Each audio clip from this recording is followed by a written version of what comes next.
market. Yung mga care plans sa Rexall Drug, padadala sa inyo, 20%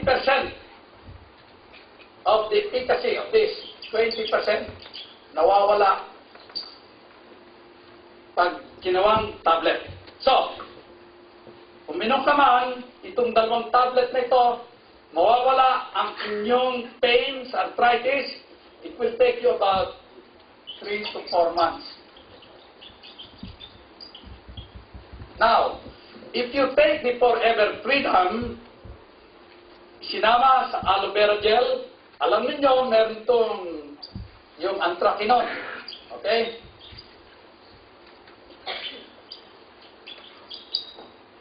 Which is also good for the pain. Tsaka ito ay parang plant steroid.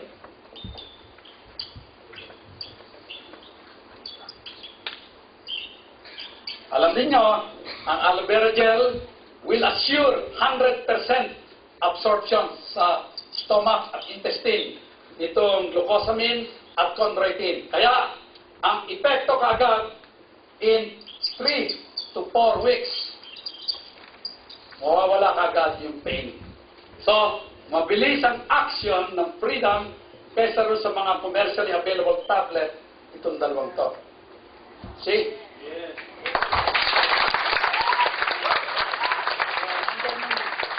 Mawawalan ng trabaho ang mga rheumatologists, yung mga espesyalista sa tuhod. Kasi kayo na ang papalit. And then, sabayan niyo ang aloe lotion. At dagdagan ninyo ng Nature Min. Since ito, mga matatandang pasyente, may alta presyon, matataas ang cholesterol, don't forget yung Big 3 at saka yung Big 5. Yung Big 5 na pala, nakalimutan ko yung Big 5. Sa Big 3, nandun niyo yung aloe vera gel, Arctic Sea, at saka garlic thyme. Okay? Dagdagan ninyo ng Fields of Green at saka Jayco Plus.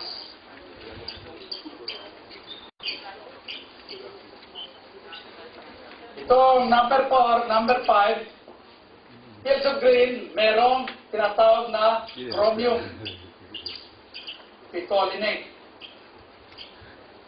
Meron din ang chromium picolinate sa Garcinia Plus. Okay? 100 milligrams to. Nakita namin ang chromium kailangan sa manufacture ng insulin. Therefore, insulin sa may diabetes. Kalimitan ng mga matatanda, tumataas din ang blood sugar. So, give Fields of Green, 1 tablet 3 times a day. Yung Ginkgo Plus, mahusay sa pagdadala ng oxygen sa brain cells. Kaya nga, yung mga na-stroke, recent stroke, na-paralyzed, bigyan niyo ng Ginkgo Plus. Bukod sa ito, nag-i-improve ng memory. So, sa mga matatandang pasyente na may potential stroke at saka diabetes, dagdagan niyo ng number 4 and number 5, and you have the Big 5. Kung wala namang alta presyon, wala namang diabetes, ilang Big 3. So, meron na kayong parang guideline, no? Kung may rayuma, idagdag ninyo itong Forever Freedom at Aloe Heat Lotion. Ang Forever Freedom, masarap ang lasa. Oh, by the way, ang aloe vera gel ngayon, pwede na ninyong i-combine miski na sa anong juice. Nung dati-rate, kailangan puro. E napakapangit ng lasa. So, pwede na ninyong i-combine. Hindi masisira ang potency ng aloe vera gel. Pangalawa, doon sa mga competitors, tulad ng Symmetry, may inilabas sila Aloe Plus tablet.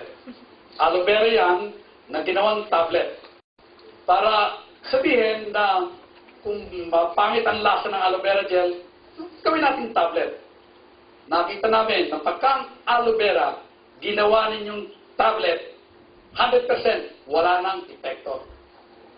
It has to be in juice form. Kaya nga, inilagay ito dito sa packaging na ganito. Fiberglass. Hindi makapasok ng hangin at araw. Pagkatapos, nakasil pa yan. Oras na pinuksan ninyo, katulad nung aloe vera kinain namin nun sa Texas, after 3 days na hindi namin ginamit, they change in color. Na-oxidize. Antioxidant ito. Katulad din ng mansanas, pag binalatan ninyo, nag-change ng color. Yun ang oxidation process. Nasisira na ang katas. Kaya nga itong aloe vera gel, kung hindi nyo i-consumo within 2 weeks, miski na sa loob ng frigidaire, magbabago na ng kulay, magbabago na ng lasa. Nagkakaroon ng rancid oil. So, wala nang epekto. So, if ever you have to open it, consume it. The earlier you consume it, the better. Not more than 2 weeks, please. Miski na nasa frigidaire. Pagka pinasok ng oxygen, wala na ang bisa. So, for it to be very, very effective sa mga cancer cells, lalong-lalo na yung mga nagkikimotherapy, ito nga yung kwento nga ng Madre, doon sa Cardinal Santos. Hindi pinayagan yung isang pasyente pumasok. Kasi ang tanong doon sa Madre, nandun sa information, saan ka ba pupunta? Eh, dyan po, may lugar dyan. Bakit ho? Kasi yung kapatid ko may cancer. Ikikimo. Ikikimo. Nagalit yung Madre. Kasi ang sound and effect, yung the other meaning ng ikikimo. So, there you are. So, medyo gandahan ninyo ang pagsasabi na nagpapagamot po, chemotherapy. Huwag ninyong gamitin yung Tagalog version. Napakahalay pakinggan. Okay? So, ang ginagawa ng chemotherapy tsaka ng radiation therapy sa mga may terminal na cancer ay patayin din yung normal cells. Kaya nga, nawawala ng buhok, nangangayayat, nasusuka. Pag binigyan niya ng aloe vera gel itong mga may ganitong terminal cancer, binubuhay niyan yung mga normal cells na yan para mapaglabanan yung pagkawala ng buhok nila, pagsusukat, pagkahilo, at pangangayaya. Mag-i-improve yung appetite nila. Pag lumakas ang kanilang defense mechanism, meron mga cancer talaga magre-respond sa inyong treatment. Kaya nga yung chemotherapy plus aloe vera gel in big doses, merong mga reports na ang cancer ay gumaganda, gumagaling. Gawa ng epekto ng aloe vera gel dun sa normal cells at epekto ng chemotherapy dun sa cancer cells. Kombinasyon. Hindi po pwede isa lang. Okay? So, yung mga false myth ng aloe vera gel, silang nagamitin parang panggamot ng cancer cells, ay hindi ata tama yun.